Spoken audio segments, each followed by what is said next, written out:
make sure you're subscribed to JerCrispy. What's up, y'all? It shows the most, does the most. JerCrispy, welcome back to the video. The rise, burnout, and the comeback of Jacksepticeye. And the Nagility, or Nagilita, whatever this nigga just shot up with. But hey, though, let's see what's going on with this, man. This is by JerCrispy.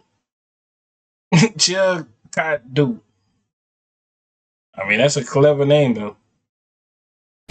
Top of the morning to you laddies, welcome back to Netstalgia. I'm your host, internet historian and floating green eyeball, Benjamin Septiplier Chilcott. From a dark bedroom in rural Ireland to 30 million subs and an office in Brighton, Jacksepticeye has grown up and evolved with the internet. So buckle up, because we're going to answer the question, how did we get here? Roll the intro!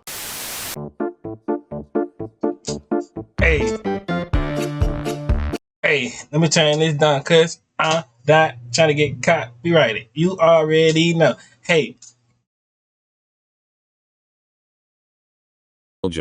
Sean William McLaughlin was born on the 7th of February 1990 in County Galway, Ireland, and he was raised in Cloughan. It's pronounced Cloughan.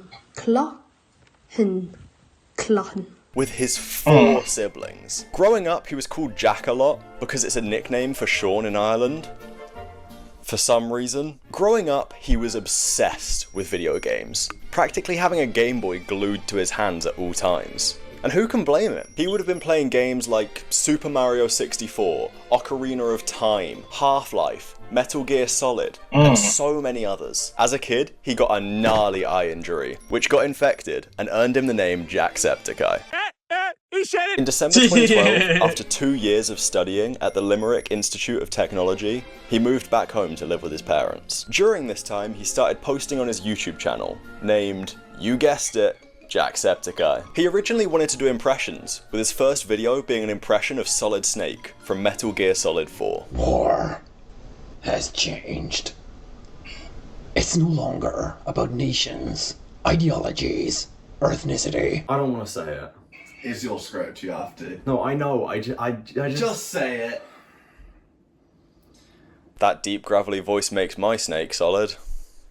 He was a big fan of a couple other YouTubers at this point, like for example PewDiePie and Markiplier. Yeah! Wink wink. And he quickly moved to doing gaming content like them. He played games like Far Cry 3, Dark Souls, Crysis 3, and more. In a lot of earlier videos, it's quite clear that he's making his voice deeper and trying to hide his accent. It's not massively clear why. Some people say it was for privacy reasons, other people say it's because he didn't want to be made fun of. Either way, it's pretty far from the high energy, loud ball of Irish excitement that everyone grew pretty quickly to love. It didn't take long to get moving in that direction though. Over the next few months, he started using a webcam, getting louder, gaining more confidence, and then came the iconic intro. Top of the morning to you laddies, my name is Jacksepticeye.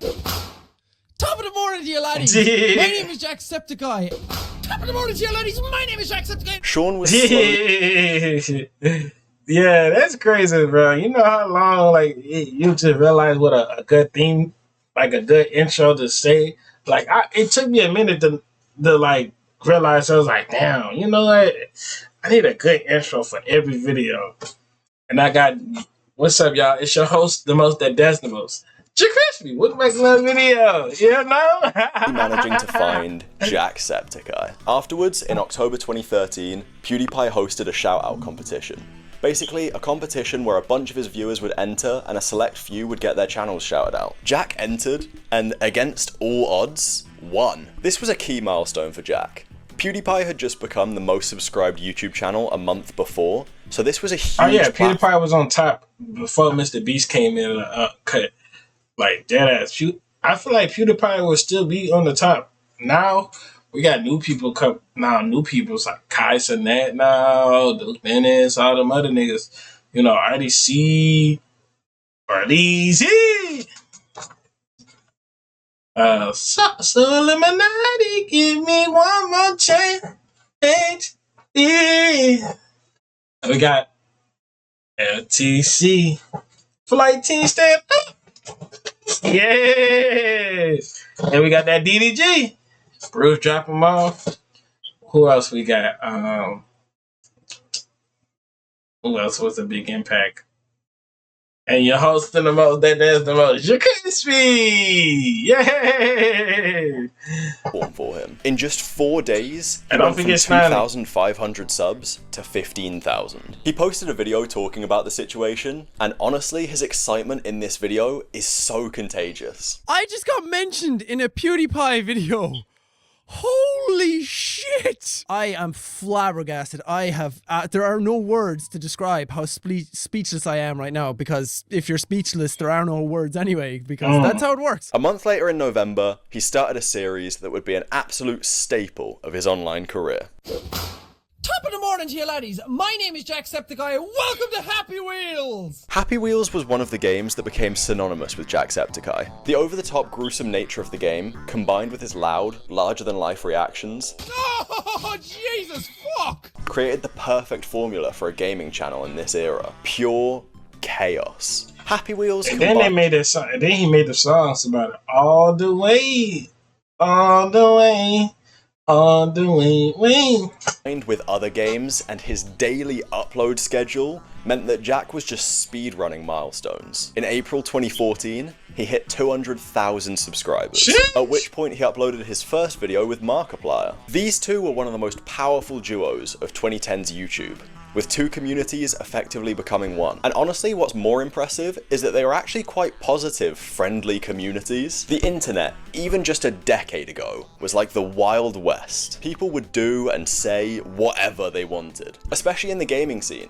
So for two of its most popular creators to build communities so heavily founded in respect is awesome. In June 2014, Jack joined the list of the top 100 most subscribed YouTube channels. Then in August, Wait, do they still do this like to this day? Like people who do like the top more people to subscribe, like do they still do this to this day, like as we speaking? year after the big shout out, he hit 1 million subscribers. Damn. 1 mil's crazy now, but in 2014, it was insane. I think people have lost track of how crazy these numbers are nowadays. If you had 1 million grapes stacked up, it would weigh the same as 2 shit. 1 million subscribers in 2014. What I was doing in 2014? I was in middle school in 2014, I think. I had to be in middle school, right? 2014? No. Yeah, I was in Loopville. Yeah, Loopville was like third, fourth, fifth, or yeah, fourth, fifth. I had to be in fourth grade. I don't know. Yeah, I had to be in fourth or fifth. I don't know. Shipping containers. Or, if I had 1 million subscribers, I'd be the happiest guy ever. Subscribe! Bear in mind that he hit 1 mil in August. He was at 2.4 million by the end of the year. Damn. Off the fucking chain!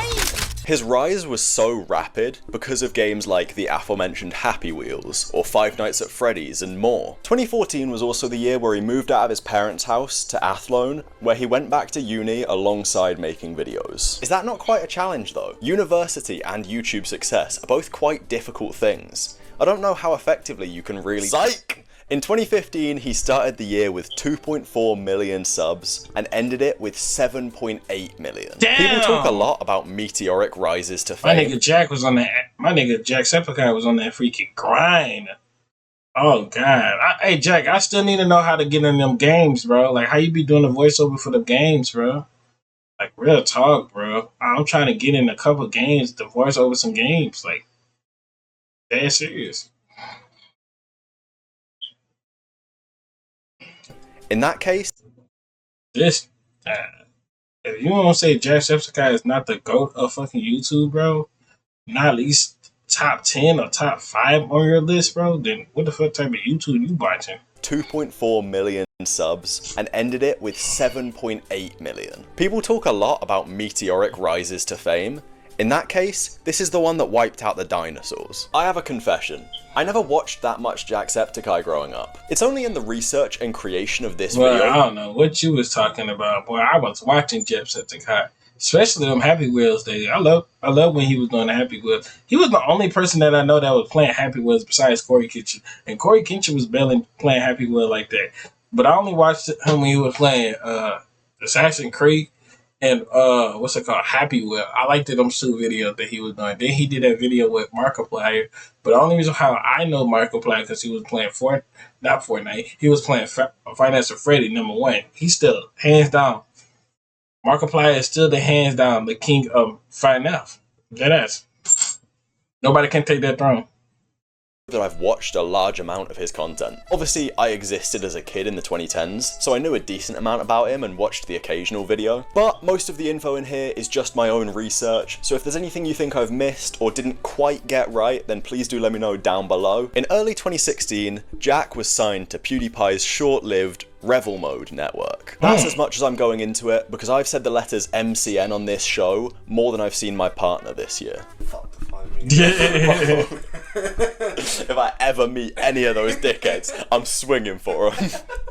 He co-hosted the 2016 South by Southwest Gaming Awards, the start of a long string of public appearances, followed by huge events like PAX and Insomnia. Jack was one of the faces of the YouTube community in this era, quickly being dubbed the Prince of YouTube. That May, he hit 10 million subscribers, less than 4 years after posting his first video. Now that is a flex. Not only that, but he hit 11 million a month later. This era is when Jacksepticeye, PewDiePie, and Markiplier became a fan favorite trio, and one of the most iconic on the website. Playing games, hanging out, and being one of those dynamics where you feel like you're just sat watching a group of mates have a great time. Jack had the honor of being in YouTube Rewind 2016, one of my favorite annual traditions, and I'm genuinely so upset that they killed it off. They were all a bit shit, but I think if commentary hadn't been so prevalent during Rewind's worst years, it would still be here. Actually, fans of Ben and Fob Watch, keep an eye out for a Rewind video coming soon. He was also set to co-star in Season 2 of PewDiePie's YouTube Red show, Scare PewDiePie. Unfortunately, the show was cancelled before Season 2 came out, alongside Revel Mode being shut down. This was because of some hot water that PewDiePie had gotten himself into, which eventually caused the adpocalypse, an era which nearly killed YouTube for good. I actually have an entire script written for an adpocalypse video, but I was hesitant to make it because it's a lot more serious than usual. But if it is something you guys would be interested in seeing, then let me know. In May 2017, Jack moved to... In the back of my mind when he just clicked that on the... And I told you that I see it and I'm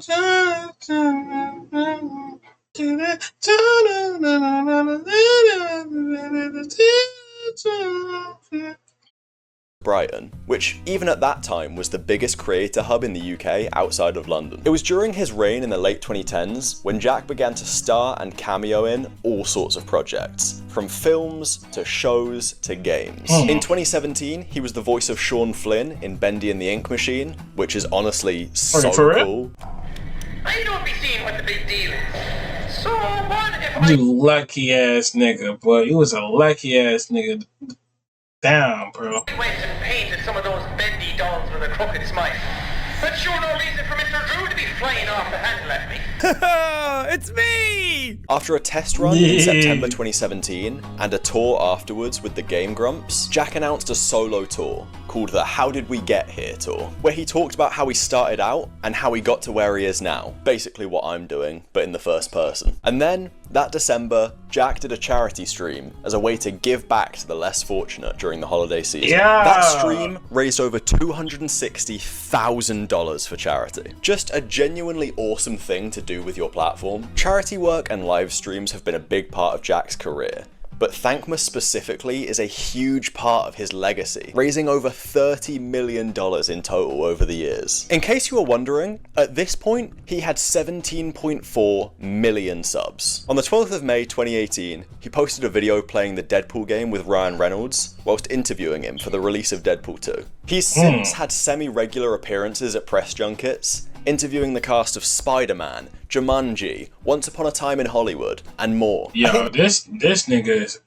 Bro, that nigga don't miss, bro. That nigga, like, you know how Snoop Dogg and them said that nigga don't miss? This nigga do not miss. That's another thing that really separates Jack from other YouTubers. He broke out of the YouTube bubble into the mainstream, while still being firmly rooted in his foundations. He's honestly more than a YouTuber at this point. He's a celebrity. I mean, Jack Black seemed more excited to see him than Sean did. My God, it's Jacksepticeye. It is. We meet at last. We meet at last. What's up? Much. As is the case for a lot of the YouTubers we've talked about, Jack didn't just have a bunch of success with no negative aspects. Often the people who achieve the most struggle the most. In July 2018, he came out about his struggles with mental health and burnout, announcing a short break from YouTube to try and deal with it. In the video, he talks about overworking himself and how he hadn't missed a day of uploading ever. For 2 weeks, he'd left his house maybe once, and that can be incredibly tiring and isolating. Even in the present day, Jack makes mental health a priority and is very vocal to his audience that others should do the same. Hey man, that mental health is actually serious, bro. Like, damn, bro. Once you trying to get to a good goal in life, bro, shit, bro. A lot of things you do is like time and energy and effort and everything, bro. So I understand what everybody going through. Like, you know, everybody trying to be something that, you know, chase their dreams, putting the work and putting the grind on, bro. It's sleepless nights, bro. Like, I'm down there fighting my sleep right now, bro. Trying to get these videos up just for y'all guys, man. Just for my benefit of everything, bro. I do everything just for y'all. Not for myself, just for y'all. I might seem that I do things for myself, but in general, I do videos, I make music for me and y'all, for the people who fuck with my stuff, who really love my videos and who really love my music. I do that for people who love my music, love my videos and all that other stuff. As far as I can find, he was one of the first big YouTubers to talk this openly about mental health problems and burnout. This transparency is incredible and has no doubt helped countless numbers of young people feel less alone and more able to reach out. COVID! Everyone's favourite part of every Netstalgia episode. Like a lot of us. COVID. I ain't lying to you. Man, COVID wasn't that bad, bro. I was like already used to being in the house all day and shit like that. So like COVID did not stop me. But I feel like I'll be ready for another COVID. Like, no key. If we have another, like, somehow like 3 to 5 years, and we end up having like another COVID, I'll probably be low key ready for it. Through lockdown, Jack was just streaming all the time. It was the best way to keep some kind of feeling of community when no one was allowed to go anywhere. Of course, he played the quarantine classics, like Among Us and Animal Crossing. Then, in October, he hit 25 million subs. 25 million. Once again, to help you visualize that, that's like having the population of London, Sydney, New York, and Paris all watching you. The bloke had an entire nation's worth of people watching him scream at horror games. That year, Jack also founded Top of the Morning Coffee, with the official release being in 2021. They have carbon neutral shipping and even links to a mental health support line on the website. This is truly just a bloke who wants to help others, and I think that is awesome. In August 2021, the movie Free Guy released, with Jack having a sort of recurring cameo in it. This is great to see, because it just adds to his lore, whilst giving him another chance to work with Ryan Reynolds. What was he like playing in Free Guy? After their interview 3.5 years prior. I don't think they would have actually seen each other at any point, but fuck off. It was around this time that Thankmas began to evolve from a single charity stream to a massive campaign with loads of popular creators involved. As I said before, this is a massive part of his career and definitely going to be one of the most prominent parts of his legacy. In 2022, How Did We Get Here released, a documentary following how he went from Sean McLaughlin, a kid from rural Ireland, to motherfucking Jacksepticeye. It follows the tour of the same name from a few years prior, with little bits of filmmaking in between. People know Jack. They know his personality and mannerisms. But this was about Sean. This was about the guy behind the camera, who has spent years working to cultivate unreal levels of success, while staying humble and true to himself. In other film-related stories, he's set to star in Iron Lung, a film adaptation of the 2022 video game. Wow, that's a blessing in disguise, bro. Real talk. Starring and directed by Markiplier. Correct me in the comments if I'm wrong, but I feel like I've been hearing about this film for years, but I've not actually seen any proof of it being made other than a few teaser trailers. The only other major point I have left is 2023, when Jack went on Tommy and it's Tom Simon's channel to do a lie detector video. In the video, he said that he doesn't like Mr. Beast because he thinks he ruined YouTube. This caused a massive online response, with a lot of people talking about the Mr. Beastification of YouTube, and a large amount of the community agreeing with Jack. Mr. Beast responded by throwing his toys out the pram and tweeting about the situation, calling Jack's comment disrespectful, which ultimately caused a lot more criticism of the Beast, because a lot of people felt like he just completely missed the point. Nobody asked, but here's my take. Mr. Beast makes incredibly smart content, which is designed for mass appeal, but it's almost too polished. A lot of what people grew to love about YouTube originally was the personal connections and the humanity of it. Different people had different styles. Editing was more based on vibes than any formula. People had time to build a connection with who they were watching. I don't think Mr. Beast is guilty of anything in that sense. He makes the best videos he can and does a great job. The problem is that so many people want to emulate that, and there is a difference between inspiration and emulation. But on the flip side, that's the content that gets rewarded the most, because it's 100% optimized. Mr. Beast cracking the formula was kind of like opening Pandora's box. He couldn't have known that he would change the way we all had to operate, but ultimately that is what happened. In recent years, Jack's moved on from daily gaming videos to more spread out, higher quality content, as well as work on other projects, and I think this was the perfect move for him. Almost a rebellion against the Mr. Beastification of YouTube. He has an office and a small group of employees, and it really feels like their main goal is to create fun, enjoyable media. Not just engaging content, but something with a bit more soul. Jacksepticeye is a perfect picture of what YouTube was and should be. Personality and community over. I feel like that YouTube is not going to be back how it was like when earlier days, like, you know how everybody was just staying online and doing vlogs and stuff like that. I mean, then there now, vlogs was then there now, but mostly people was like sitting at home and doing stuff at home and doing stuff outside. So I mean, I think it could get back there, because I feel like the IRL stuff is probably gonna slow down a little bit. I feel like desktop might roll over for next year in 2027.